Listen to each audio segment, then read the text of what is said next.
Hi baby. Juice తాగారా? Sorry. వెళ్ళి ముందు తాగు.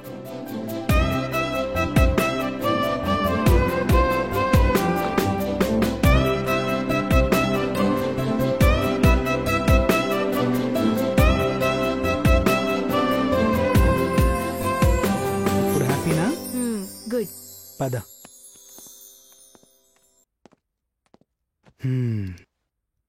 సరే, నిన్నొకటి అడుగుతాను. రోజు అక్కడ జ్యూస్ ఎందుకు పెడతావు? అదొక చిన్న కథ. ఏం కదా, నాకు కూడా చెప్పొచ్చు కదా. నా ఫ్రెండ్ వాళ్ళ భర్త డీహైడ్రేషన్తో చనిపోయారు. అందుకే నేను మీకు డైలీ జ్యూస్ పెడతాను. సరే.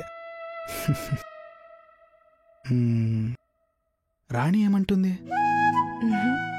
ఏమనలేదు. ఏమన్నా? ఐ లవ్ యూ అన్నాను. I love you more.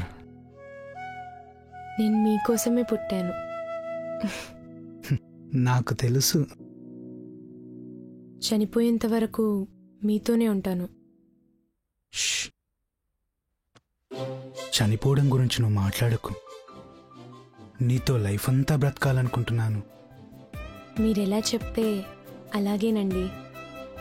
ఈ రోజు నుంచి చావు అనే మాట నీ నోట్ల నుంచి రాకూడదు. అలాగే మాట్లాడను.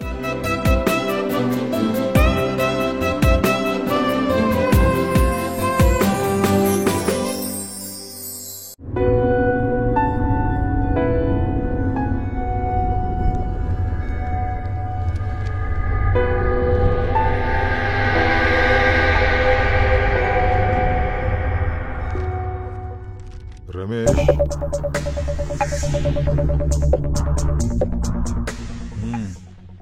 జాంబియా చాలా ఇబ్బంది పెడుతున్నాడన్నా.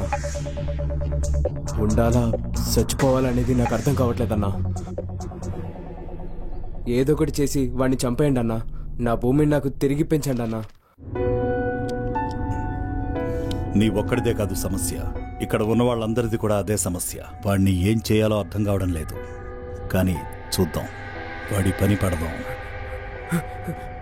అయ్యా, మీరే నన్ను కాపాడాలి. ఇది పట్టుకో. లేవే.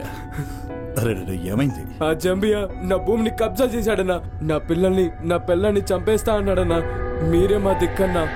ఏదో ఒకటి చేసి కాపాడన్నా. దయచేసి మమ్మల్ని కాపాడన్నా. సరే, నేనే ఏదో ఒకటి చేస్తాను.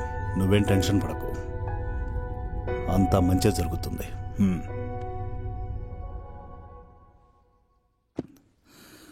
నిజానికి ఆ అన్న దగ్గరికి నేను వెళ్ళాలనుకోలేదు, కానీ మీ అందరి కోసం వెళ్ళొస్తాను. సరే మరి, ఉంటాను. వెళ్ళొస్తాను.